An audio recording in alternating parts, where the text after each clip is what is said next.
السلام علیکم. آج کے پروگرام میں ہمارا مین ٹاپک تو مہنگائی اور اپوزیشن کے احتجاج کے اوپر رہے گا، لیکن ایک بہت امپورٹنٹ سٹیٹمنٹ ہے جو معید یوسف نے دیا. پاکستان کی تاریخ میں کئی دفعہ ایسے مواقع آئے کہ بہت ہی پریسائز ٹو دی پوائنٹ اور بہت ہی ایکوریٹ انٹیلیجنس انفارمیشن جو تھی بھارتی دہشت گردی کی، وہ دنیا کے سامنے رکھی گئی. کئی مواقع آئے اور اس میں بلوچستان کے حوالے سے اگر خاص طور پر تذکرہ کریں تو ایک موقع تھا شرم الشیخ کے اندر، جب اس وقت کے پرائم منسٹر یوسف رضا گیلانی اور منموہن سنگھ کے مابین میٹنگ ہوئی اور جوائنٹ سٹیٹمنٹ کے اندر پہلی دفعہ تذکرہ کیا گیا کہ بلوچستان کے اندر دہشت گردی میں بھارت ملوث ہے. اس کے بعد کلبھوشن یادو پکڑا گیا. وہ ایک بڑا ایونٹ تھا پاکستان کی تاریخ میں کہ ایک سرونگ جو انڈین آرمی آفیشل تھا وہ پاکستانی علاقوں میں دہشت گردی کے اندر ملوث پایا گیا اور گرفتار ہو گیا پاکستانی سرزمین کے اوپر. دنیا کے سامنے حقائق بھی رکھے گئے اور پورا ایک ڈوزیر جو تھا وہ UN کے سامنے پیش کیا گیا. اس وقت شاید وزیر اعظم نواز شریف تھے. تیسرا ایک موقع اب ہے اور یہ والی بہت ہی اچھی انفارمیشن ہے، بہت اچھی انٹیلیجنس ہے جس طریقے سے حاصل کی گئی. وہ تفصیلات تو آئندہ آنے والے دنوں میں سامنے آئیں گی، لیکن معید یوسف نے APS اٹیک کے اندر ملوث لوگوں کا بھارت کے ساتھ کنیکشن، بھارتی قونصلیٹ جو افغان سرزمین کے اوپر کام کر رہے ہیں اور پاکستانی علاقوں کے اندر دہشت گردی پھیلانے کے اندر جو رول ادا کر رہے ہیں، اور TTP کی فنڈنگ کے حوالے سے کراچی میں جو چائنیز قونصلیٹ ہے اس کے اوپر اٹیک کے حوالے سے، اسی طریقے سے پاکستان میں 5 اسٹار ہوٹلز کے اوپر جو حملے کیے گئے ان کے اندر بھارتی جو کنیکشن ہے اس کو براہ راست اسٹیبلش کیا. بھارت کے اندر جو انتہا پسند BJP کے اس وقت حکمران ہیں مودی، ان سے تو نہ بھارتی شہری محفوظ ہیں، مسلمانوں کے ساتھ وہاں جو سلوک ہو رہا ہے، اور اس کے علاوہ خطے کے ممالک میں شاید ہی کوئی ملک ہوگا کہ جہاں پر ایک امن کا ماحول برقرار رہ پائے. اور را اور NDS کے ذریعے پاکستان کے اندر دہشت گردی کی جو کارروائیاں اور TTP کے ساتھ جو ان کے فنڈنگ اور دیگر معاملات ہیں، اب انٹرنیشنل میڈیا میں اس کے ثبوت پہلے سے موجود ہیں. اور اس کے اندر مزید اضافہ یہ ہے کہ اب precise to the point information available ہے، جس کو بنیاد بناتے ہوئے بھارتی دہشت گردی جو ہے دنیا کے سامنے رکھ کر اس کو مزید اس کے اوپر بات کرنے کی اور بھارتی حکومت کے اوپر دباؤ ڈالنے کی ضرورت ہے کہ ان ہتھ کنڈوں سے اب باز آ جائے. جو ہمارا آج کا مین ٹاپک ہے اس کی طرف آتے ہیں. پاکستان کے اندر مہنگائی معیشت کے ساتھ جڑی ہوئی ہے وہ چیزیں ہیں جس میں 2-3 پہلو سامنے رکھنے ضروری ہیں. ایک تو پچھلے کچھ عرصے سے پاکستان کے اندر جو احتجاجی سیاست ہے 2014 کے دھرنوں سے اس کا آغاز ہوا آج تک جاری ہے. جب اس قدر سیاسی بے یقینی کا ماحول ہو تو ملک کے اندر انویسٹمنٹ یا اکنامک گروتھ کا خواب بہت ہی مشکل ہو جاتا ہے. CPEC ایک ایسا گیم چینجر تھا جس نے پچھلے چند سالوں میں پاکستان میں فورن انویسٹمنٹ کی راہ کھولی. اس میں قرضے بھی آئے لیکن انویسٹمنٹ بھی آئی، انفراسٹرکچر ڈیولپمنٹ ہوا، روزگار کے مواقع پیدا ہوئے اور GDP آپ کا اوپر چلا گیا. لیکن جیسے جیسے CPEC کے نیچے آپ کی وہ فلوز آنے کم ہوتے گئے اور آپ کی بیلنس آف پیمنٹ ڈیفیکلٹیز تھیں، آپ نے ایسی ڈیمانڈ مینجمنٹ کی، ایسی برے طریقے سے ڈیمانڈ مینجمنٹ کی اور انٹرسٹ ریٹ بڑھائے کہ آپ کی پوری اکانومی بیٹھ گئی. اور اس سے ایک مزید کہہ لیں کہ زیادہ جو نقصان کیا گیا وہ ان اکنامک مینیجرز نے کیا جن کو اس بات کی بالکل سمجھ نہیں ہے کہ سپلائی شارٹیجز فوڈ سیکٹر کے اندر کتنی بڑی تباہی پھیلا سکتے ہیں. آپ شوگر ایکسپورٹ کی اجازت دے دیتے ہیں، پھر آپ کو پتہ چلتا ہے کہ شوگر کم ہے، منگوا لیں. ویٹ کی اجازت دے دیتے ہیں، پھر پتہ چلتا ہے آٹے کی قیمتیں 2 گنا ہو گئی ہیں، واپس منگوا لیں. یہی سپلائی شارٹیجز اس وقت پاکستان کے اندر تباہی کا بڑا سبب بنی ہے، جس نے ایک غریب کو مار دیا. آپ کی گندم کی قیمت 2 گنا ہوگی، آپ کی چینی کی قیمت 2 گنا ہوگی، اور ادویات کی قیمتیں لانگ اوور ڈیو تھا کہ اس کو آپ کو ایڈجسٹ کرنا تھا، اور اس کو ایڈجسٹ کرنا بالکل درست فیصلہ تھا ڈاکٹر فیصل سلطان کا. لیکن مارکیٹ مینپولیشن ہو رہی ہے وہاں پہ بھی، اور مینپولیشن کے نتیجے میں ایک شخص جس کو ہارٹ ڈیزیز ہے اور اس کو دعا چاہیے زندہ رہنے کے لیے کہ اس کا بلڈ پریشر ریگولیٹ کرنے والی گولی اس کو ملتی رہے. پہلے اگر اس کو وہ 40 روپے کی یا 30 روپے کی ملتی تھی، اب اگر اس کو 60 کی ملے گی تو اس کی تو استطاعت سے باہر ہوگی. آٹا اگر اس کا جو تھا 2 گنا قیمت کا ہو گیا، وہ روٹی کھا نہیں سکتا، چاول خریدنے کی قیمت اس کے پاس رہی نہیں. دالوں کی قیمتوں میں 30 سے 50% اضافہ ہے. تو کھائے تو کیا کھائے اور زندہ رہے تو کیسے زندہ رہے. اور یہی موقع کے اوپر شاید اپوزیشن سوچتی ہے کہ یہ بیسٹ ٹائم ہے. مہنگائی بہت ہے، حکومت کے قابو میں اکانومی آ نہیں رہی ہے. پروٹیسٹ لانچ کرتے ہیں اور دیکھتے ہیں کہ حکومت کے کتنے پانی میں ہے، کتنی طاقت ہے، اور اس سے 2 ہاتھ کرتے ہیں. یہی آج کے پروگرام کا ہمارا فوکس رہے گا. اور اسلام آباد اسٹوڈیوز میں ہمارے شخصیت ہیں اندلیب عباس ہیں پاکستان تحریک انصاف سے، لاہور سے ہمارے ساتھ ہیں جاوید لطیف صاحب PMLN سے، اور اس کے علاوہ بزنس مین ہمارے ساتھ ہوں گے زبیر موتی والا، اور ان سے بھی کامنٹ لیں گے. اندلیب، آج تو خبریں یہ ہیں کہ کیبنٹ کے اجلاس کے اندر وزراء نے یہ سوالات اٹھا دیے ہیں کہ آپ کس طریقے سے چلا رہے ہیں اکانومی کو، لوگ کیسے زندہ رہیں گے، ہمیں لوگوں کے پاس جانا بھی ہے. شکریہ ندیم. بالکل مہنگائی ہے، اس میں کوئی شک نہیں ہے، اور اس کی جو وجوہات ہیں وہ بھی آپ نے آئیڈینٹیفائی کی کہ شارٹیج ہے. جہاں تک ایک تو یہ تو آپ مانیں کہ 100 سال میں کبھی اتنا برا معاشی بحران نہیں آیا جتنا دنیا میں اس وقت ہے. امریکہ جو ہے وہ 10.8% مائنس ہے، انڈیا جو ہے وہ 24.3% مائنس ہے. پاکستان کو اپلاڈ کیا جا رہا ہے کہ انہوں نے اپنی اکانومی کو اور کرونا کو دونوں کو مینج کر کے بچا لیا، اور وہ نیگیٹو نہیں ہے، پازیٹیو ہے. لیکن اس کا امپیکٹ ہے پروڈکشنز پہ ہے. بارشیں ہوئیں، گندم شارٹیج تھی، اور اس وقت جو ڈفرنس ہے کہ پنجاب کے اندر 1000 روپے پہ مل رہا ہے 20 کلو کا، اور سندھ کے اندر 1400 پہ مل رہا ہے. یہ پنجاب میں میجر 1000 کا ڈفرنس ہے. نہیں مل رہا، پنجاب میں قیمتیں اس وقت سب سے اوپر ہیں، اس لیے کہ سندھ نے سپلائی روکی ہوئی تھی جو ابھی وہ کھول رہے ہیں. جو سپلائی روکی ہوئی تھی 12 لاکھ ٹن کی، اور وہ اب 15 یا 16 کو کھولیں گے. اس کے علاوہ وہاں 7 ارب روپے کے جو کرپشن کے وہ غائب ہو گئے تھیلے گندم کے مہینے پہلے، جس پہ نیب کا کیس ہے، اور مراد علی شاہ صاحب کہہ رہے ہیں ہم اب انویسٹیگیٹ کر رہے ہیں، کیونکہ 2 ہی پروونس تو اندلیب جو ریئل ایشو ہے نا، جتنا مرضی کہہ لیں کہ یہ چور تھے، ڈاکو تھے، ریئل ایشو یہ ہے کہ inefficient handling by your government. Inefficient handling. دیکھیں شوگر گنا ہمارے ہاں تھا، ویٹ ہمارے ہاں تھی، ہم نے کسی کو کہا اس کو بیچ دو، ایکسپورٹ کر دو، ڈالر آ جائیں گے. کسی کو کہا اس کو فیڈ سٹاک کو دے دو، گندم وافر ہے. یہ پتہ ہی نہیں ہے کہ سٹاک کافی نہیں ہے. آپ کو پتہ ہونا چاہیے آپ کے پلانرز کو. جہاں تک چینی کا تعلق نالائکی ہے اس میں. نہیں، بات سنیں، آپ کو بھی پتہ ہے یہ 4 دن پہلے بھی یہ پروگرام آیا، آپ کا تھا یا کسی اور چینل پہ تھا، جہاں خاقان عباسی کو کہا کہ جی آپ کی حکومت میں تو 130 کی ہو گئی تھی چینی، تو آپ نے کیا کیا تھا؟ پیٹرول جو تھا بدترین بحران تھا. کوئی انویسٹیگیشن نہیں ہوئی کہ کیا ہوتا ہے. ہم اب انکوائریز کر رہے ہیں، بالکل مافیا ہے، اور ان مافیاز کو ہاتھ لگاتے ہیں، آپ کے ہاتھ کاٹتے ہیں. یہ آپ نے دیکھا کیا کیا شوگر مل اونرز نے، انہوں نے جا کے سندھ ہائی کورٹ سے اسٹے لے لیا اس پہ، انکوائری کمیشن پہ. تو یہاں جو اسٹیبلشڈ ہے، اور بالکل آپ ٹھیک وہ کہہ رہے ہیں، مافیا آپ کی اسٹیٹ سے زیادہ پاورفل ہے. وہ جی 70 روپے پہ آپ نے نوٹس لیا تھا، اب 110-15 پہ چلی گئی. یہ تو دیکھیں کہ آپ کا یہ مافیا 70 سال سے پلا ہوا ہے، اور اس کے اندر بڑے سے بڑا، چھوٹے سے چھوٹا شامل ہے. اس کے اندر ہر قسم کا ان کا سہولت کار ہے. آپ کو پتہ 45% شوگر ملرز آپ کی حکومت کا حصہ ہیں. جی بالکل، اسی لیے ہم نے ان کی فورینسک آڈٹ جو ہے وہ سب سے پہلے کرائی ہے. جو پہلے حکومتیں تھی 20-20 سال، ان میں بھی تو فائدہ کیا، فائدہ ہوگا آگے. آپ دیکھیں گے قیمتیں کم ہوں گی، آپ دیکھیں گے کہ ہر دفعہ یہ نہیں، ورنہ 130 روپے ان کی حکومت میں قیمت تھی 130 روپے. جاوید لطیف صاحب سے ہوتے ہیں. جاوید لطیف صاحب، دالیں وہ 2 گنا قیمت پر ہیں. وہ کہتے تھے دال روٹی تو کھا ہی لے گا بندہ، تو وہ دال روٹی کھانے سے بھی چلا گیا. دال جو چنے کی ہے وہ بھی، دال ماش وہ بھی اس قدر مہنگی ہے کہ شاید آپ ایک غریب آدمی کو کہیں نا کلو دال خرید لے تو کہے گا کہ پیسے کہاں سے آئیں گے جس سے خریدوں. آٹے کی قیمتیں وہ آسمان کو چلی گئیں. چینی تو پہلی 2 گنا ہو چکی تھی. ہو کیا رہے زرعی ملک کے ساتھ، یہ کہاں چلی گئی ساری اجناس؟ دیکھیں ندیم ملک صاحب، شکریہ آپ کا. میں جو آپ نے خود بات کر دی، میں اس کو دہرائے بغیر صرف اتنا کہوں گا کہ 2.5 سال بعد اگر پرائم منسٹر صاحب کو یاد آ گیا ہے کہ مہنگائی پہ نوٹس لینا ہے، تو نوٹس لینے کے بعد اس پر حکمت عملی کیا ہے، قوم کو یہ بتایا جائے کہ اب آپ اس مہنگائی کو کنٹرول کیسے کریں گے. اور اگر آپ نے یہ بتانا ہے کہ ٹائیگر فورس میں نے بنا دی اور ٹائیگر فورس کے ذریعے میں کنٹرول کروں گا، تو پھر ندیم ملک صاحب مجھے یہ کہنے کی اجازت دیں کہ آپ کے ڈپارٹمنٹ کیا کر رہے ہیں، آپ کے ادارے کیا کر رہے ہیں. اور اگر وہ بالکل واقعتاً نکارہ ہو گئے ہیں بقول آپ کے، تو پھر مجھے یہ بتائیں کہ آپ بھی حکومت جو ہے، وزراء کی جو ایک بڑی فوج تیار کی ہوئی ہے، اگر ان کے ذریعے بھی آپ کنٹرول نہیں کر سکتے تو پھر یہ ٹائیگر فورس جو ہے یہ بٹھا دیں حکومت میں، اور خود جو ہے آپ گھر چلے جائیں. بھائی کیا طریقہ ہے آپ کا کہ آپ کے پاس نہ دماغ میں کوئی چیز ہے نہ ہاتھ میں کوئی چیز ہے؟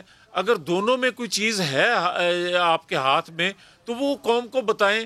دماغ آپ کا خالی ہے، ہاتھ آپ کے خالی ہیں، کنٹرول کرنے کی آپ میں بصیرت نہیں ہے. اور تیسرے نمبر پہ آپ جو بات کر رہے ہیں ندیم ملک صاحب، ایک وقت کی روٹی دور کی بات، یقین جانیں ندیم ملک صاحب، میں دیانتداری سے یہ بات کہہ رہا ہوں، کسی میڈیکل سٹور والے سے پوچھیں نا کہ یار آپ کا کاروبار کیسا چل رہا ہے، وہ کہتے ہیں جی بالکل لٹے گئے جی, کوئی سیل نہیں ہو رہی, اگر 50,000 کی سیل تھی 20,000 پہ آ گئی ہے. تو یہ گمان ہوتا ہے کہ شاید لوگ تندرست ہو گئے ہیں, بیمار ہونا ختم ہو گئے ہیں, مگر بعد میں پتہ چلتا ہے کہ جس کے پاس روٹی کھانے کے پیسے نہیں ہیں وہ دوائی کیسے لے گا, اس لیے لوگ میڈیسن نہیں لے رہے. تو اس طرح اگر آپ کرو گے تو پھر آپ تھوڑا سا قطع کلامی ہو جائے گی. جاوید صاحب, میجر طاہر صادق صاحب ہمارے ساتھ پروگرام میں شامل ہو رہے ہیں. میجر صاحب کو پروگرام میں خوش آمدید بھی کہتا ہوں. مہنگائی کی کیا وجہ ہے کہ اس قدر قیمتیں چڑھ گئی ہیں اور قابو سے باہر ہیں؟ وزیر اعظم کہہ رہے ہیں نوٹس لے رہے ہیں, ٹائیگر فورس والے یہ کام کریں, یہ کرے وہ کرے, کمیٹی بھی بن رہی ہے, لیکن قیمت نیچے نہیں آ رہی, نہ چینی کی, نہ گندم کی, نہ ادویات کی. کیا ہو رہا ہے؟ بسم اللہ الرحمن الرحیم. ندیم صاحب, مہنگائی, بے روزگاری, bad governance, corruption at the lowest level بے تحاشا ہوئی ہوئی ہے. اور اللہ پہ یقین کر لیں کہ اب آپ سنتے ہیں جب حلقوں میں جاتے ہیں, جب لوگوں سے ملتے ہیں, وہاں اتنی مایوسی ہے کہ جس کا کوئی اندازہ نہیں, میں بیان نہیں کر سکتا. آپ مجھے بتائیں کہ غریب آدمی جس کے 2 بچے ہیں اور وہ ایک میاں بیوی ہیں, 4 لوگ, اگر انہوں نے صبح ناشتے پہ بھی 1 روٹی کھانی ہے, 2 روٹیاں دوپہر کو کھانی ہے, 2 روٹیاں رات کو کھانی ہے, 5 روٹیاں اگر ایک فرد نے ایک دن میں کھانی ہے اور 4 فرد ہیں تو 20 روٹیاں اور 12 یا 13 روپے کا نان یا روٹی ہے, تو آپ اندازہ لگا دیں کہ وہ کیسے اس کو برداشت کر پائیں گے. تو میں سمجھتا ہوں کہ حکومت کو فوری طور پہ سب چیزوں کو چھوڑ کر, کوئی اپوزیشن کا خطرہ نہیں ہے, کوئی کسی تحریک کا خطرہ نہیں ہے, اگر کوئی نقصان ہوگا تو وہ یہ مہنگائی اور بے روزگاری لے ڈوبے گی ہمیں. آپ اگر 2 سال کا تجزیہ کریں تو آپ کو ذمہ دار کون نظر آتا ہے وجہ سے قیمتیں چڑھی؟ ذمہ دار وہی ہیں جو اس وقت بیٹھے ہوئے اقتدار میں, جس میں نان الیکٹڈ ایڈوائزرز ہیں.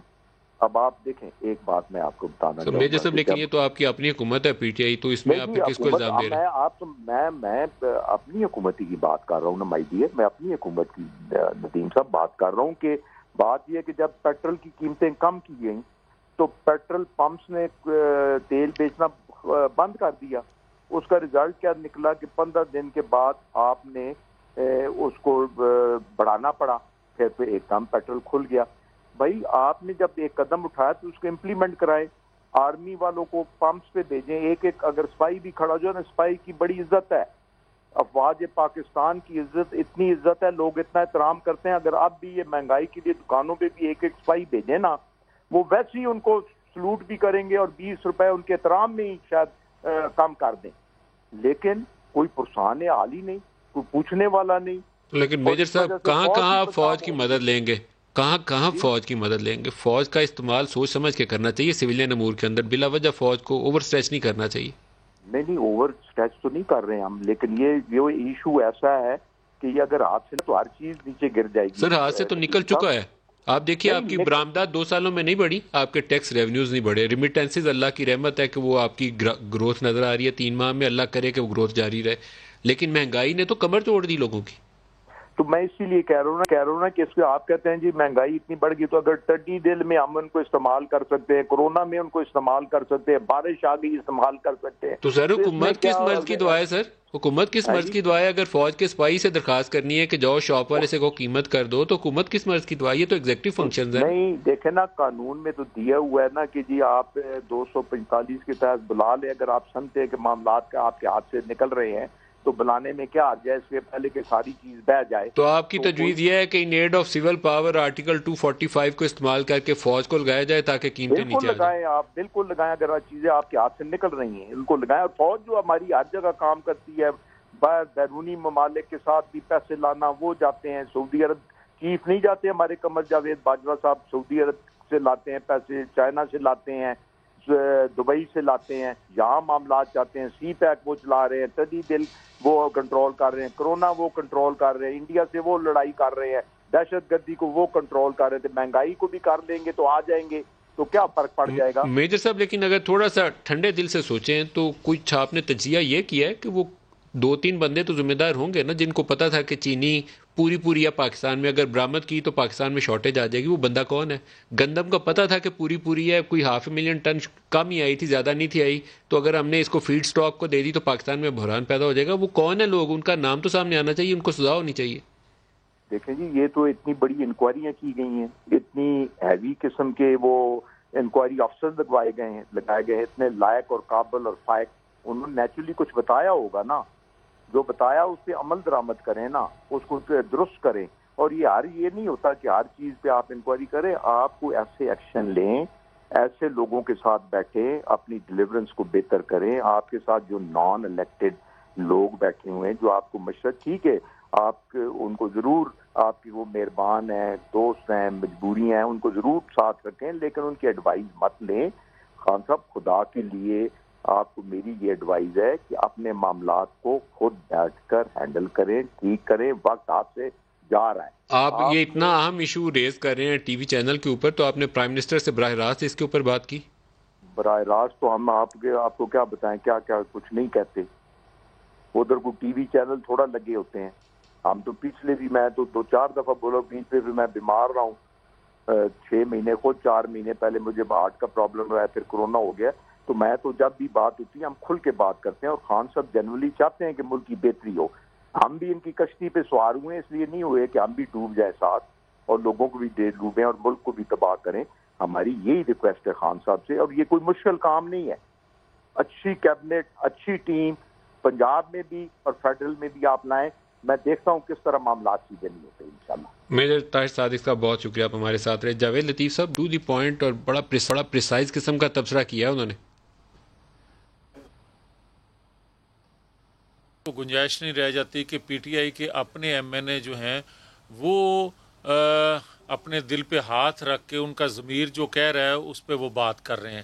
بات سیدھی سی ہے کہ اگر آپ یہ بات کریں گے نا ملک صاحب کہ ان حالات میں بڑا اچھا وقت مل گیا اپوزیشن کو ایجیٹیشن کرنے کا, تو میں تو یہ سمجھتا ہوں کہ آج میں میجر طاہر صادق صاحب کی اگر بات 100% بھی درست مان لوں تو مجھے یہ بتائیں کہ جو سیاسی جماعت عوام کی آواز نہیں بنے گی, کل کو کس منہ سے وہ لوگوں کے پاس جائے گی اگر ان کی تکالیف جو ہیں, ان کے مصائب جو ہیں وہ اجاگر نہ کرے, حکومت وقت کو احساس نہ دلائے. آج 2.5 سال بعد اگر پرائم منسٹر نے مہنگائی پر نوٹس لیا ہے تو یہ اپوزیشن کے جلسے جلوسوں کے اناؤنسمنٹ کے بعد لیا ہے, اس سے پہلے کیوں نہیں لے لیا؟ اور اگر لے لیا ہے نوٹس تو مجھے یہ بتائیں کہ اس کا حل بھی کوئی دیا ہے؟ صرف یہ کہہ دینا کہ ٹائیگر فورس جو ہے وہ بازاروں میں جائے گی, وہ شاپ پہ جائے گی, وہ مہنگائی کا شکایت کرے گی, یہ تو آپ ایک نئی تصادم کی طرف بڑھ رہے ہیں. بھائی آپ مجھے یہ بتائیں کہ جس شاپ پہ وہ جائیں گے سارے کے سارے لوگ جو ہیں وہ پی ٹی آئی کے نہیں ہوں گے, کوئی اور جماعتوں کے دکاندار ہوں گے. آپ ان کو آئیڈینٹیفائی کرو گے, آپ ان کو پکڑواؤ گے, آپ ان کو جرمانے کرواؤ گے. یہ ایک نئی جو ہے تشدد کی ایک لہر آئے گی, ایک نئے بد اعتمادی کی فضا پیدا ہوئے گی, ایک نئی تفریق پیدا ہو جائے گی. طاہر صادق صاحب کی تجویز آپ کو پسند نہیں آئی, اور طاہر صادق صاحب کہہ رہے ہیں نیڈ آف سول پاور, فوج کو لگا دیں تاکہ قیمتیں نیچے لائی جائیں.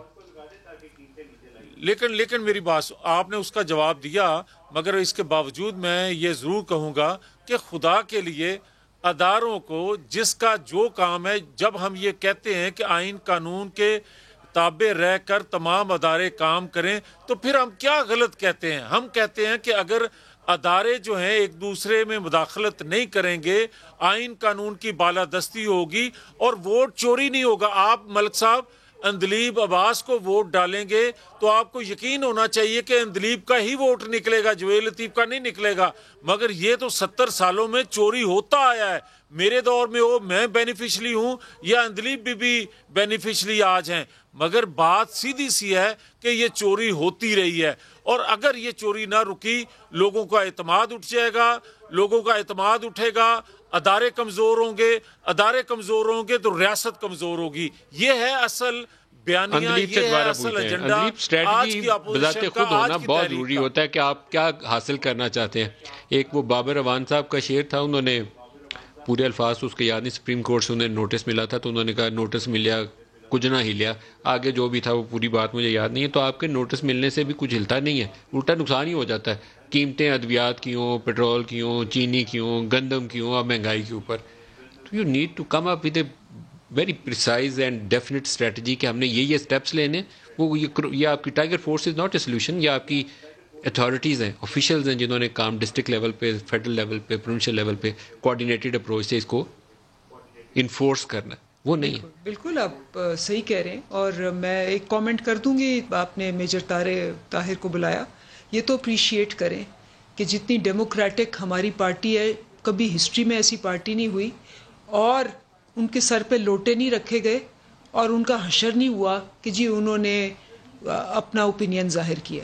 آپ کی کابینہ کے اجلاس کے اندر تو مراد سعید, یہ ووڈا, یہ شہریار افریدی ان ایشوز کے اوپر اٹھتے ہیں اور سوال اٹھاتے ہیں, کوشچن کرتے ہیں. عمر ایوب کو بجلی کے اوپر, ندیم بابر کو پوچھتے ہیں پیٹرولیم کے اوپر, اسد عمر کو پوچھا گیا جب یہ شوگر کے دوسرے ایشوز آئے. تو یہ ایک اچھا ماحول ہے, یہ پوچھیں گے تو حل نکلنے کی امید ہوتی ہے. اسی لیے میں آپ کو بتا رہی ہوں کہ اسٹریٹجی کے بغیر تو کچھ نہیں ہوتا نا. But there is no strategy so far. دیکھیں ایک چیز آپ یاد رکھیں, دیکھیں انٹینشن ہونا ایک چیز ہوتی ہے کہ پرائم منسٹر کی نیت ہے کہ قیمتیں مستحکم ہو جائیں, گڈ نہیں, لیکن اس نیت کے ساتھ ایک پلان بھی ہونا چاہیے, منصوبہ ہونا چاہیے. کیسے تو نہیں کر سکتے نا, آپ کے پاس ڈیٹا ہونا چاہیے. اب آپ کہتے ہیں جیسے آپ نے کہا کہ جی ان لوگوں نے یہ کیا ہے, آپ کا کہنا بجا, لیکن ہمارے پاس ڈیٹا نہیں ہوگا. میں کہتی ہوں جی یہ مل اونر ہے, اس نے اتنے % جو ہے وہ سبسڈی لی تھی. جب تک کہ ہمارے پاس ایک ادارہ جو انویسٹیگیٹو ادارہ ہے وہ ان کے سارے اکاؤنٹس دیکھ کے نہ لے, ابھی تک ہو رہی ہے انویسٹیگیشن. وہ تو 2 ارب کی تحقیقات کر رہے ہیں, قیمتیں جو ہیں وہ 200 ارب کی چڑھ گئی ہیں, 60-70 روپے سے 110-15 روپے میں چلی گئی ہیں. ہوگا 3 ارب کو چھوڑ دیں, اس کو 115 کا ڈھونڈیں. تو وہی ہے نا, مل اونرز تو وہی ہیں, چاہے 100 لے رہے ہیں 200 لے رہے ہیں. جب ان کی آپ بکس دیکھیں گے, اور میں تو اور آپ تو ٹیکنیکلی اس کو نہیں دیکھ سکتے, آج تک کیوں نہیں ہوا یہ کام مشکل ہے, اس کام کے اندر ٹائم لگتا ہے, اور اس کام کے اندر آپ کے اپنے بھی انوالو ہو سکتے ہیں, اس لیے نہیں ہوا. ہم نے اب کیا ہے تو اس کا لانگ ٹرم امپیکٹ ہوگا.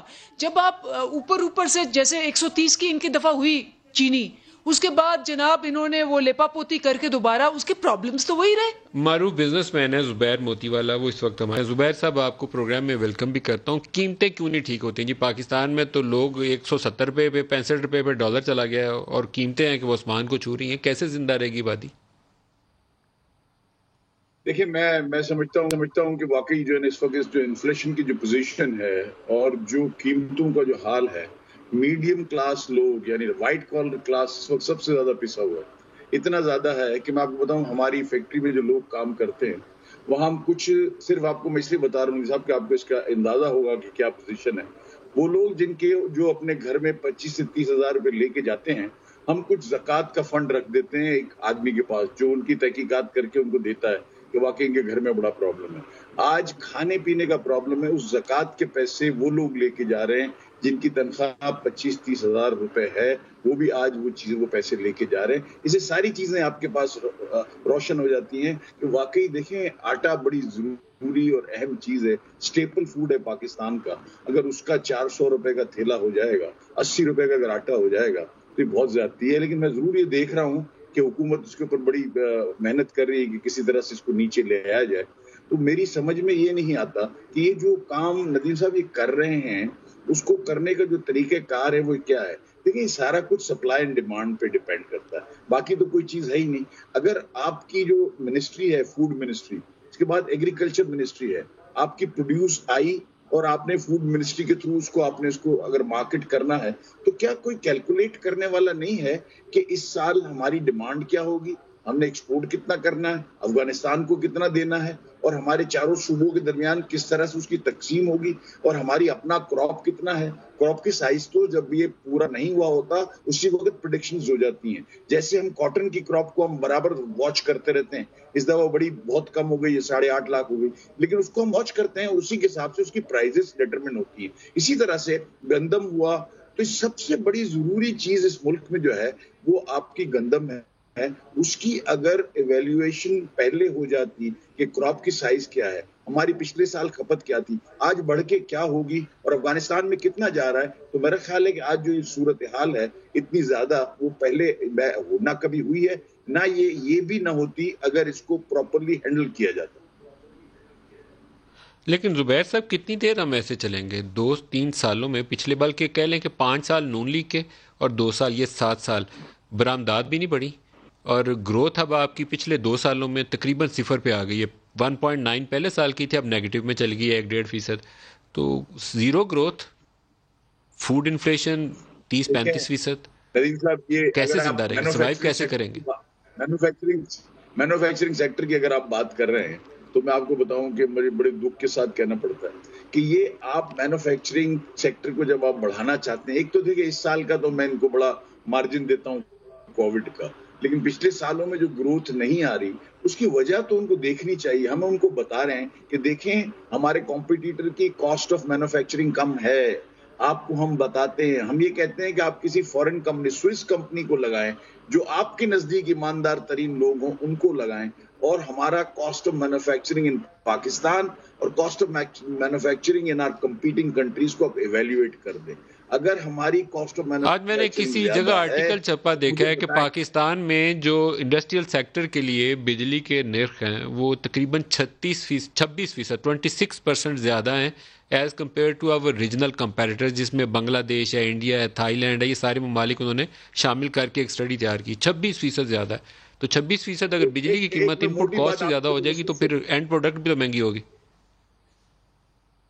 بالکل. میں آپ کے توسط پرائم منسٹر سے یہ کہنا چاہتا ہوں کہ آپ یہ دیکھیں کہ آپ خود RLNG امپورٹ کرتے ہیں. گیس ہماری بڑی امپورٹنٹ انرجی ہے جس سے ہم اس کو ساری ملیں، سارا ایکسپورٹ آپ کا ڈیپینڈ کرتا ہے گیس کے ساتھ، کیونکہ ہم جنریشن اپنی کرتے ہیں، یہ سب کچھ ہمارا ہے. میں صرف آپ کے توسط سے ان کے سوال یہ کرتا ہوں کہ آپ خود دیکھیں کہ RLNG آپ امپورٹ کرتے ہیں $11.5 $12 میں آپ خود دے رہے تھے، اس ملک میں بیچ رہے تھے.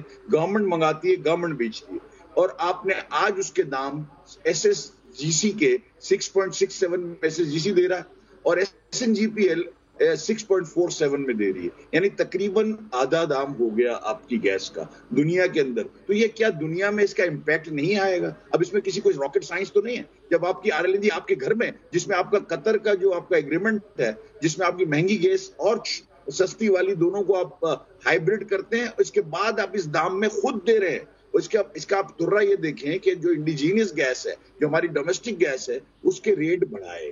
ابھی انہوں نے جو ہے ایکسپورٹ زیرو ریٹڈ سیکٹر کے انہوں نے جو 800 700 اور 86 تھے، اس کو انہوں نے 900 اور 30 روپے کیا کہ جی ہمارے پاس RLNG اس میں انڈکٹ کرنی پڑے گی، یہ کرنا پڑے گا. آپ مجھے یہ بتائیں، اوگرا نے ریکمنڈ کیا کہ 6% کم کر دی جائے ریٹیل، کیونکہ ہمارا ڈائریکٹ کنیکشن ہے برانڈ کی انٹرنیشنل پرائس کے ساتھ. اگر آپ اس کو کریں گے تو کاسٹ آف ڈوئنگ بزنس کیسے کم ہوگا؟ آپ energy is the first thing which is required to manufacture. اگر آپ اس کے اندر اگر آپ اس کو دیکھیں گے نہیں کہ بھائی ہم کہاں جا رہے ہیں، اس انرجی کو کاسٹ کے ہم کمپٹیٹو انڈسٹری کو کیسے بنائیں گے. ہماری کوئی مونوپولی نہیں ہے. ہم پاکستان میں انفارچونیٹلی ہم برانڈز کریٹ کرنے میں کامیاب نہیں ہوئے.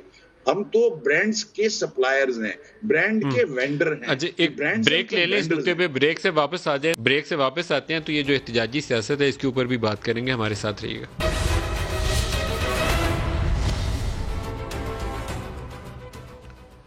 پروگرام میں دوبارہ خوش آمدید کہتے ہیں. 2014 میں دھرنے کے دنوں سے کنٹینر پاکستانی سیاست پہ راج کر رہے ہیں، یا اس سے پہلے بھی کہہ لیں طاہر القادری صاحب نے جو دھرنے سجائے تھے پاکستان پیپلز پارٹی کے آخری دنوں میں، ان دنوں بھی کنٹینر جو تھا پورے اسلام آباد کی سڑکوں پہ اوپر ہمیں کنٹینرز ہی نظر آتے تھے. اور جہاں پہ آ کر وہ ڈی چوک کے تھوڑا سا پہلے آ کر بیٹھ گئے تھے چائنا چوک کے قریب، تو وہاں پر ارد گرد پوری جگہ کو راستہ بلاک کرنے کی خاطر کہ ادھر سے دوسرے لوگ آئیں یا نہ جائیں، اور سیکورٹی کی خاطر بھی سڑکوں کو بلاک کر دیا گیا. پھر جب عمران خان نے دھرنا دیا تو نہ صرف اس جگہ کو جو ڈی چوک کی طرف جاتی تھی، بلکہ پنڈی سے اسلام آباد کے جو داخلی راستے تھے وہ بھی کنٹینرز لگا کر بند کر دیے گئے. اور اب ویسی ہی صورتحال آج ہمیں جو فوٹیجز نظر آئی ہیں 16 تاریخ کے جلسے کے حوالے سے نظر آتی ہے. تو جاوید لطیف صاحب، کنٹینرز دیکھ کے گھبرا رہے ہیں یا ٹھیک ہے آپ کے لوگ آ جائیں گے اس کے باوجود؟ ملک صاحب گھبرا جو رہے ہیں وہ کنٹینر منگوا رہے ہیں، مگر میں ایک چیز ضرور عرض کرنا چاہتا ہوں. مجھے اس سے کوئی سروکار نہیں کہ کتنی گرفتاریاں کرتے ہیں، کتنے کنٹینر لاتے ہیں. یقیناً جو وہاں کے CPO چینج ہوئے ہیں، پولیس سارا ڈپارٹمنٹ وہاں کا چینج کر دیا گیا، مین لوگوں کو چینج کر دیا گیا. یہ ظاہر ہے کسی مقصد کے لیے ان کو نئے لوگوں کو لگایا گیا ہے, کسی گارنٹی پہ لگایا گیا ہے. مگر میں یہ کہوں گا کہ بدقسمتی ہے اپنا ندیم ملک صاحب, ایسا لگتا ہے کہ جیسے احتساب کے نام پر پرانا کوئی سیاسی ایجنڈا جو پورا نہیں ہوا تھا, نامکمل تھا, اس کو پورا کرنے کی یہ کوششیں کی جا رہی ہیں. اور جب یہ پاپولر نعرہ نہیں رہ گیا تو پھر اس کے بعد غداری کے نئے نعرے کے ساتھ زمین پہ اتر آتے ہیں. مگر بات اب اس سے آگے نکل گئی ہے. جب لوگوں کے پاس کھانے کو کچھ نہیں ہوگا, جب لوگوں کے پاس اپنے علاج کے لیے کچھ نہیں رہ جائے گا, تو پھر لوگ, آپ نکلیں نہ نکلیں, آپ کال دیں نہ دیں, لوگ نکلیں گے. 50,000 کے قریب سرکاری ملازم اسلام آباد میں نکلے, وہ کسی سیاسی جماعت کی کال پر تو نہیں نکلے تھے. اور اسی طرح جو لوگ نکل رہے ہیں, میں کال دوں نہ دوں, اندلیب بی بی باہر آئیں نہ آئیں, مگر لوگ جن کو 2 وقت کی روٹی کے لالے پڑے ہیں وہ ضرور نکلیں گے. ایک بات یہ بار بار کرتے لیکن ہیں جاوید لطیف صاحب, ابھی کوئی آپ کی کوئی بڑی گرفتاریوں کی تو خبر نہیں ہے, کیونکہ بڑی لمبی چوڑی گرفتاریاں ہو گئی, اکا دکا پکڑا گیا ہوگا, مجھے نہیں پتا, وہ آپ بھی پکڑ لیتے تھے پی ٹی آئی والوں کے, یہ کوئی نئی بات تو نہیں ہوتی ایسے موقعوں پہ؟ نہیں, لیکن نہیں ندیم صاحب, میں فرق ہے ذرا, میں اس پہ ایک سیکنڈ مجھے دیجیے گا. میں یہ کہنا چاہتا ہوں کہ یہ بار بار کہتے ہیں کہ مافیا میں لیڈو. بھائی بات یہ ہے کہ یا تو بتائیں کہ آپ کے دور حکومت میں یہ مافیا جو ہے وہ پیدا ہوا ہے, یا اس سے پہلے تھا. تو اگر اس سے پہلے تھا تو گرفتاریاں کی حکومتیں جاوید صاحب وہ پیچھے رہ گیا ٹاپک, گرفتاریاں کوئی بڑے پیمانے پر مجھے تو نہیں پتا کہ آپ کی ہوئی ہوں, میرے علم میں ایسی کوئی چیز نہیں ہے. کوئی ایک آدھ ہو گیا ہوگا, مجھے نہیں معلوم. لیکن ندیم ملک صاحب, آپ یقین جانیں, میں گجرانوالہ سے ہی ابھی آ رہا ہوں. گجرانوالے میں عالم یہ ہے کہ جس طرح ایک کرفیو کا سما ہوتا ہے, کسی کے گھر کے آگے فلیکس لگ جائے, اس کے گھر کے اندر پولیس داخل ہو جاتی ہے. کوئی اپنی دکان کے آگے بینر لگا لے تو اس کی دکان کو سیل کیا جا رہا ہے. کوئی کارنر میٹنگ کا اناؤنس کرتا ہے کروانے کا, اس کو پکڑ کے لے جاتے ہیں. ہاں یہ ضرور آپ کہہ سکتے ہیں کہ شام تک پکڑتے ہیں, اگلے دن چھوڑ دیتے ہیں, اس گارنٹی پہ کہ دوبارہ آپ اپوزیشن کا جلسہ جلوس یا مسلم لیگ کا بینر نہیں لگائیں گے. مگر میں آپ کو یہ بتا دوں کہ یہ ساری لیڈرشپ کو گرفتار کر بھی لیں, ابھی تک 2 دن باقی رہ گئے ہیں. 16 اکتوبر میں انہوں نے اسٹیڈیم میں جلسہ کرنے کی اجازت نہیں دی. نیشنل لیڈرشپ پاکستان کی گجرانوالہ آ رہی ہے. اندلیب آپ بتائیے. جی, آپ کو تو پولیس کی گاڑی میں ڈال کے لے کے گئے تھے, پتہ نہیں ہمارے پروڈیوسر کے پاس وہ فوٹیج ہے کہ نہیں, اندلیب کی وہ فوٹیج ڈالنی چاہیے تھی. ابھی وہ گولیاں ماری تھی, انہوں نے ڈائریکٹ گولیاں ماری تھی. تو اس میں دیکھیں, یہ تو ان کا یہ حال ہے کہ وہ جو مقدمہ شادرہ میں ہوا تھا, زبیر صاحب اور عطا تارڑ چلے گئے وہاں کہ پلیز مجھے گرفتار کرو, ہمیں کر کیوں نہیں. آپ نے کام غلط کیا تھا نا, غداری کا الزام نہیں لگاتے کسی. اب تو آپ نے واپس لے لیا شاید, وہ شکیں جو تھیں کچھ واپس ہو گئی. ہم نے لیا ہی نہیں تھا, انہوں نے خود کروایا تھا. اچھا, دوسری بات یہ ہے کہ یہ کہہ رہے ہیں جی ہمیں اجازت نہیں دی. اب یہ وہ لے کے نا سلپ پکڑے گئے, وہ ڈی سی بیچارہ کہہ رہے جی میرے پاس آتے نہیں ہیں, باہر پریس کانفرنسز کر رہے ہیں جی ہمیں اجازت نہیں مل رہی. جس طرح کہتے ہیں کہ جی ہمیں پکڑ لیں. تو آپ کی طرف سے اجازت ہے؟ ہم تو کہہ رہے ہیں ہاں رائل پام میں کریں, لیڈرشپ کے علاوہ جناح اسٹیڈیم میں بھی کر لیں. رائل پام اس سے بھی بڑا ہے جو گجرانوالہ میں ہے, اس میں کریں. ماشاءاللہ دیکھیں نا, وہ اسٹیڈیم میں جا رہے ہیں, آپ بتائیں کس کے پاس جائیں. ابھی آن ایئر پوچھ لیتے ہیں ان سے اجازت. ڈی سی کے پاس جائیں فوراً. جو جاوید لطیف صاحب, آپ اسی پروگرام میں اپنے بندے سے کہیں وہ جائے ڈی سی کے پاس, ہم اسے بیپر کرتے ہیں. ندیم ملک صاحب میں خود مقامی لیڈرشپ کے ساتھ ڈی سی کے پاس. آپ کی حکومت کی اسٹریٹجی یہ ہے کہ اجازت دینی ہے, آپ کی حکومت کی اسٹریٹجی کیا ہے؟ آپ کو پتا ہے پرائم منسٹر نے کہا جی یہ جلسے کریں جو مرضی کریں. مجھے بتائیں یہ ویڈیوز کیوں نہیں لے رہے؟ اگر بندے پکڑے گئے ہیں, یہ ہو رہا ہے وہ ہو رہا ہے, تو مجھے ویڈیوز کیوں نہیں لے رہے؟ کوئی گرفتاریاں بڑے پیمانے پہ کوئی نہیں, ایک آدھ پکڑا گیا ورکر, وہ بھی چھوڑ دیا. وہی تو میں کہہ رہی ہوں, خود اس کو سمجھایا اچھے بچے بن جاؤ, گھر جا کے بیٹھ جاؤ, بس چھوڑ دیا. خرم دستگیر صاحب نے خود گرفتاری دے دینی ہے, وہ پکڑ کے نا خود ہی پہن کے وہ چینز. اگر گجرانوالہ ان کا گڑھ ہے, اگر وہاں بندے نہ آئے تو پورے پاکستان میں کہیں نہیں آئیں گے, یہ ذہن میں رکھیے گا. گڑھ ہے ان کا, نہ صرف گجرانوالہ, سیالکوٹ ارد گرد سے بیچارے اکٹھے کرنے کی پوری کوشش کر رہے ہیں کہ 6 شہروں سے کوئی اکٹھے ہو جائیں, اور ہمیں اجازت نہ ملے تک ہم ایک ریلی نکالیں اور کہیں دیکھیں جی اب کتنے مظلوم ہیں. تو آپ کے خیال میں بندے نہیں آئیں گے 16 ہم کو؟ تو نہیں، ہم تو کہہ رہے ہیں کریں. میں تو کہتی ہوں کہ گجرانوالہ کیا باقی سب سے بھی اکٹھے کریں. یہ ٹائم ہے ان کے لیے. یہ جب حکومت میں تھے اس وقت مجھے کیوں نکالا کہ ریلی نکالی گئی اور وہ آپ نے امبیرسنگ دیکھی کہ اکیلی گاڑی ان کی فراٹے بھرتی ہوئی لاہور پہنچ گئی تھی. تو یہ ان کا حال ہے. اس وقت بھی گجرانوالہ میں بہت بڑا ہوا تھا ان کا اجتماع، بہت چلے اچھا میں تھا. کہتی ہوں کہ اس دفعہ دوبارہ اس سے بڑا کر لیں. ہم تو ان کو کہہ رہے ہیں گجرانوالہ اور لاہور پاور شو ہوگا، یہ میں آپ کو بتا رہا ہوں. میں کنٹینر لگائیں یا نہ لگائیں وہ بہت فرق نہیں پڑے گا. سیکورٹی ووٹی کا بندوبست رکھیں آپ لوگ، وہ آپ کی ذمہ داری ہوتی ہے ریاست سے. ضرور کریں. اگر یہ چاہتے ہیں کہ عوام نکلے ان کی چوری چھپانے کے لیے اور ان کو اداروں کے سامنے جنگ کرنے کے لیے اور اداروں کا مقابلہ کرنے کے لیے، تو کریں. آپ بتائیں جی جاوید لطیف صاحب، آپ نے جنگ کرنی ہے، کیا کرنا ہے آپ نے؟ یار ندیم ملک صاحب یہ بار بار کہتے ہیں کہ ہم اداروں سے جنگ کر رہے ہیں. نواز شریف نے کہا کیا ہے؟ اندلیب بی بی صرف یہ بتا دیں کہ نواز شریف نے جو تقریر کی ہے آئین قانون کی بالادستی، پارلیمنٹ سپریم ہے، اس میں مجھے یہ بتا دیں کہ آئین قانون سے ہٹ کے ہماری ڈیمانڈ کیا ہے، جمہوریت سے ہٹ کے ہماری ڈیمانڈ کیا ہے. ہم آپ کو یہ کہہ رہے ہیں، بار بار آپ کہہ رہی ہیں کہ ہم اجازت دیں گے، آپ اجازت دیں گے. ندیم ملک صاحب کو یہ کہہ دیں کہ اسٹیڈیم میں آپ نے اجازت دے دی ہے. ہم آپ کو کہتے ہیں کہ آپ کو کوئی شکایت نہیں ہوگی، کوئی گملہ نہیں ٹوٹے گا، کوئی کسی جگہ پہ آپ کو ایسا شکایت کا موقع نہیں ملے گا، مگر آپ اجازت تو دیں. آپ آج 13 تاریخ ہو گئی ہے، 16 تاریخ کو ہم نے جلسہ کرنا ہے، ابھی تک آپ نے اجازت نہیں دی اور آپ کہہ رہی ہیں کہ ڈی سی کے پاس کوئی نہیں جاتا. مجھ سمیت مقامی لیڈرشپ جو ہے 4 دفعہ ڈی سی کے پاس جا چکے ہیں. آپ کے نئے سی پی او وہاں بیٹھ، وہ کہتے ہیں جی اوپر سے اجازت ملنی ہے. آپ نے بنی گالا سے اجازت دینی ہے یا لاہور سے کسی نے اجازت دینی ہے، آپ اجازت تو دیں کہ اوپر سے اجازت نہیں مل رہی. آپ اجازت نامہ دے کے تو اس کو پبلک کر دیں، ریلیز کر دیں کہ اجازت نامہ یہ جائیں نا پہلے. وہ اپنے جیب میں رکھ کے بیٹھے ہوئے، وہ دے ہی نہیں رہے. جیسے وہ زبیر صاحب چلے گئے تھے، مجھے پکڑو مجھے پکڑو مجھے پکڑو تاکہ ویڈیو لیں کہ دیکھیں میں پکڑ. جی جاوید صاحب بولیے. اچھا بی بی ندیم ملک صاحب، مجھے اچھا نہیں لگے گا، میری بہن ہے، مگر ان کی خدمت میں یہ گزارش کروں گا کہ کل ڈی سی نے کہا گجرانوالہ نے کہ جناب ایک اشرف انصاری جو منرف ہیں مسلم لیگ کے ایم پی اے، انہوں نے بھی درخواست دی ہوئی ہے کہ میں نے بھی جلسہ کرنا ہے. بھائی کہاں اپوزیشن کا جلسہ اور کہاں اشرف انصاری صاحب بھی اجازت مانگ رہے ہیں. اور ان کے محمود رشید صاحب کہہ رہے تھے کہ جناب سب سے پہلے اس دن جو ہے اشرف انصاری کو اجازت ملے گی، اپوزیشن جو ہے 16 اکتوبر کے بعد کوئی اور ڈیٹ رکھ لے.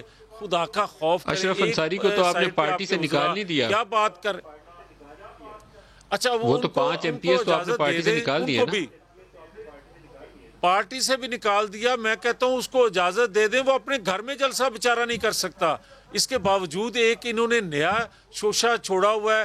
میں کہتا ہوں کہ خدا کے لیے ایک نئی پرتشدد تحریک کی جانب نہ بڑھائیں جو آپ کی خواہش تھی سول نافرمانی کی، یہ انارکی پیدا ہو پرتشدد کیوں ہوگی جاوید صاحب؟ پرتشدد ہونی نہیں چاہیے. آپ لوگ اپنی باتیں کریں، تقریریں ویریں کریں، مطالبات رکھیں. تشدد کہاں سے آئے گا؟ تشدد نہیں ہونا چاہیے. سیاسی تحریک میں تشدد جو ہے وہ ظلم ہے، وہ اس طرح کا چیز بولنی بھی نہیں چاہیے. وجہ نہیں سن لیں میں وجہ یہ ہے کہ سیاست میں تشدد کو کنڈیمڈ کر کے بات کرنی چاہیے. یہ نہیں کہنا چاہیے کہ تشدد ہو جائے گا. میں اس پہ تھوڑا سا، میرے کافی تحفظات ہیں. پاکستانی لوگ ہیں، کسی ایک کی بھی جان جائے تو ہمارا بھائی بہن بیٹا ہے، وہ خود ہے. میری بات سن لینا، میری بھی تحفظات وہی ہیں جو آپ کے جذبات ہیں. مگر میں یہ کہتا ہوں کہ یہ دعوت کون دے رہا ہے؟ اپوزیشن جلسہ کرنے جا رہی ہے اور ایک اکیلا بندہ 10 20 50 لوگوں کو لے کر نکلے گا اور نعرے لگائے گا ان لوگوں کے خلاف. تو مجھے یہ بتائیں آپ کون سی دعوت دے رہے ہیں؟ امن کی دعوت دے رہے ہیں یا تشدد کی دعوت دے رہے ہیں؟ میں تو یہ آپ سے کہہ رہا ہوں کہ کسی طور پر بھی سیم ڈے اس طرح کا کوئی ایونٹ نہیں ہونا چاہیے. یہ حکومت کی ذمہ داری ہوتی ہے اور حکومت کے وزراء بیٹھ کے کہتے ہیں کہ جناب اشرف انصاری جو ہے رکھیے گا یہ نکالے گا ریلی. آپ اگر پاکستانی سیاسی تاریخ سے جو لوگ واقف ہیں، اندلیب کو بھی اور آپ کو بھی 12 مئی کا واقعہ یاد رکھیے گا. 12 مئی ہماری تاریخ میں وہ دن ہے جس وقت شو آف پاور کے چکر میں ہم نے کراچی شہر کے اندر لاشیں گرا دی تھیں. تو وہ بیوقوفی نہیں ہونی چاہیے. اپنی اسٹریٹجیز بنائیں لیکن ایسی چیز مت کریں کہ وہاں پر 12 مئی بن جائے. وہ نہیں ہونا چاہیے. آپ کو پتہ ہے کہ ہماری پارٹی بالکل ایسی نہ ہے. ابھی بھی آپ نے کہا کوئی گرفتاریاں نہیں ہوئی. آپ کو یاد ہے کہ جب ہمارے جلسے ہوتے تھے تو کتنے بندے, اور ہم ایویڈنس بھی آپ کو آ کے دیتے تھے, ویڈیوز بھی دکھاتے تھے, مجھے انہوں نے ڈائریکٹ گولیاں ماری, اور یہ پوری ویڈیوز پہ ہے. عورتوں کے ساتھ کیا ہوتا تھا ابھی تک پوچھ لیں, کوئی کسی چیز پہ ہم نے ان کو کچھ کہا ہو؟ بالکل نہیں کہا. نام گرفتاریاں کریں گے. آپ لوگوں کے جو سیاست ہے احتجاج واج کی, زبیر صاحب سے دوبارہ رائے لے لیں. تو زبیر صاحب, یہ جو احتجاجی سیاست ہے 2014 سے آپ دیکھ رہے ہیں, پہلے عمران خان دھرنا کر رہے تھے, پھر الیکشن کا پروسیس آیا, وہ جیتے, حکومت بنی, اب پی ایم ایل این والے جلسے جلوس اور احتجاجی سیاست میں آپ کی انڈسٹری, کاروبار, بزنس کے اوپر اس کا امپیکٹ کیا ہے, اور یہ ہونے چاہیے؟ آپ کیا تجویز دیتے ہیں؟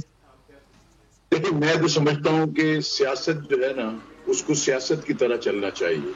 اگر ہم تو جب عمران خان کا جب وہ دھرنا تھا تو اس میں بھی ہمیں بڑی پرابلم تھی اور ہم اس کا بھی اظہار کرتے تھے.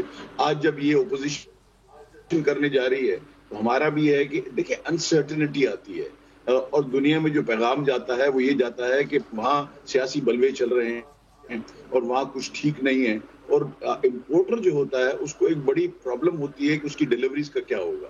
تو یہ جلسے جلوس جو ہیں وہ اپنی جگہ پر ہو سکتا ہے کہ ٹھیک ہوں, اور آج دیکھیں میں یہ سمجھتا ہوں کہ الیکشن کے ٹائم پہ یہ ساری چیزیں ہوتی ہیں.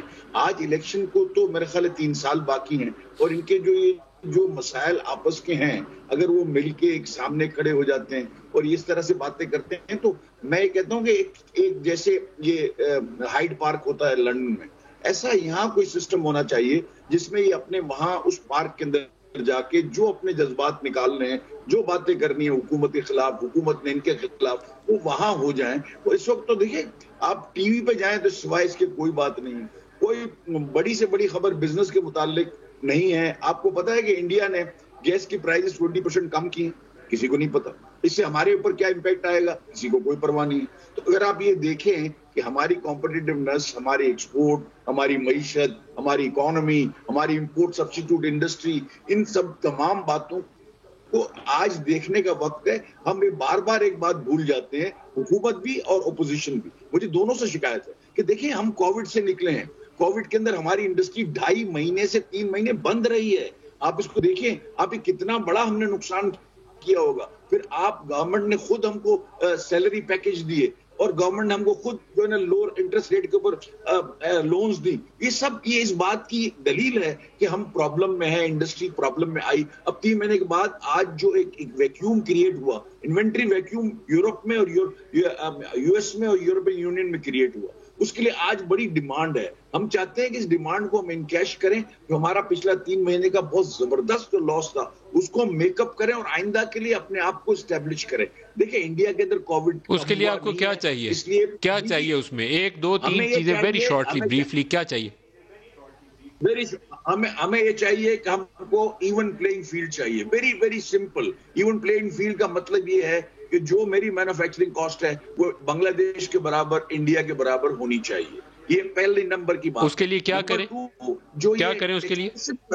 آپ کا جو ایف بی آر کا جو نظام ہے, ایف بی آر کا جو نظام ہے اس کے اندر فنڈامنٹل اسٹرکچرل ریفارمز ہونے چاہیے.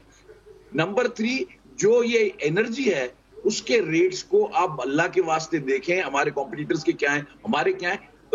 میں یہ کہتا ہوں energy in right quantum, quality and price, یہ تینوں چیزیں اگر آپ ہم کو دے دیں, ہمیں آپ سے کوئی غرض نہیں, ہمیں کوئی انسینٹو نہیں چاہیے, ہم کو صرف ایون پلینگ فیلڈ چاہیے. میں آپ کو آپ کے پروگرام کے توسط سے پلیج کرتا ہوں ٹیکسٹائل انڈسٹری کی طرف سے کہ اگر آپ میری کاسٹ بنگلہ دیش کے برابر کر دیں تو میں آپ کو 3 سال کے اندر پاکستان کا ایکسپورٹ ڈبل کر. اچھا, یہ پرائم منسٹر آف پاکستان کو اندلیب میسج دیں گی, میں ان سے درخواست کروں گا کہ یہ جو تینوں چیزیں زبیر موتی والا ان کی ٹیکسٹائل سیکٹر کے بڑے پلیئر ہیں, کہ یہ 3 ان کے ایشوز لے کر پرائم منسٹر کے پاس جائیں, اور وہ انڈسٹری پلیج کرے گی کہ 3 سالوں میں 2 گنا ٹیکسٹائل ایکسپورٹ دے گی. جی بالکل, اور ایکسپورٹس بڑھ بھی رہی ہے.